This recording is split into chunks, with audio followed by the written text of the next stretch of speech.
sea A un anillo y 0, m' 0, con f y g homomorfismos, una sucesión exacta de amódulos. Probar que si m' y m segunda son de tipo finito, entonces m también lo es. ¿Es cierto el recíproco? Estamos suponiendo que m' y m segunda son finitamente generados como amódulos. Por lo tanto, m'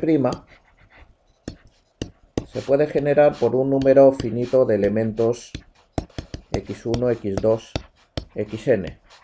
Y también m segunda se puede generar por un número finito de elementos y1, etcétera, y sub m.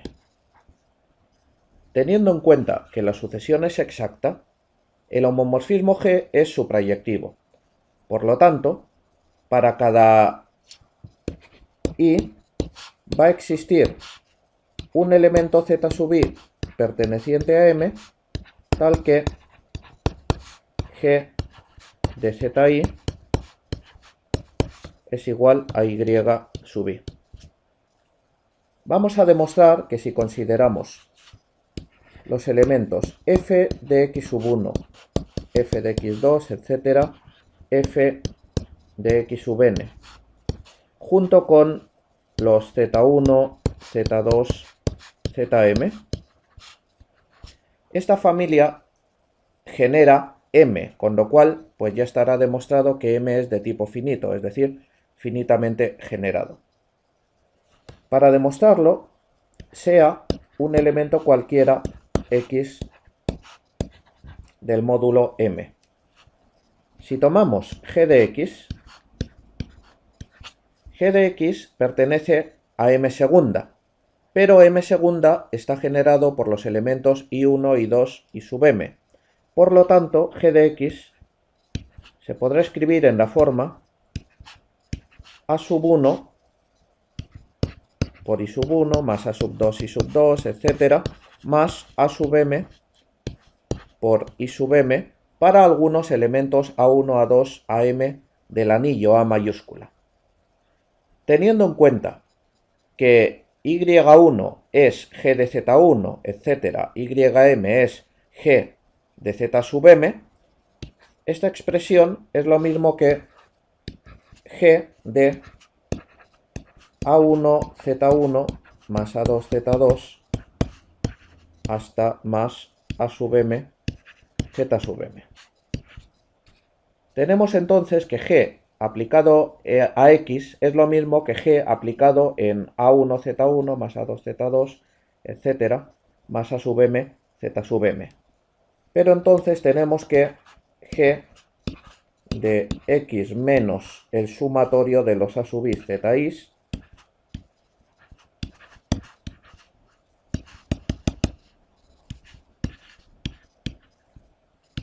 nos da 0.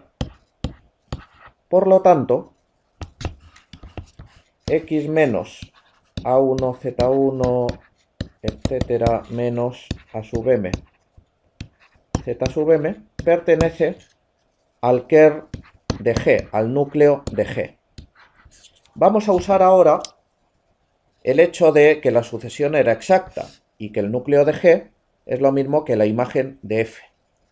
Por lo tanto, este elemento de aquí va a pertenecer a la imagen de F. Pero teníamos que x1, x2, x sub n formaban un sistema generador de m'.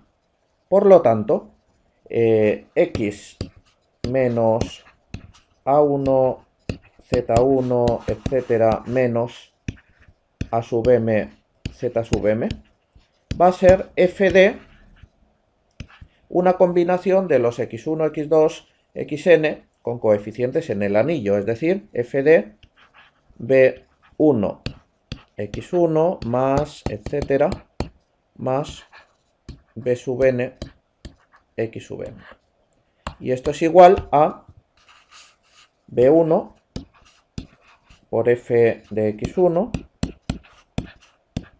más b2 f de x2, etcétera, más b sub n f de x sub n.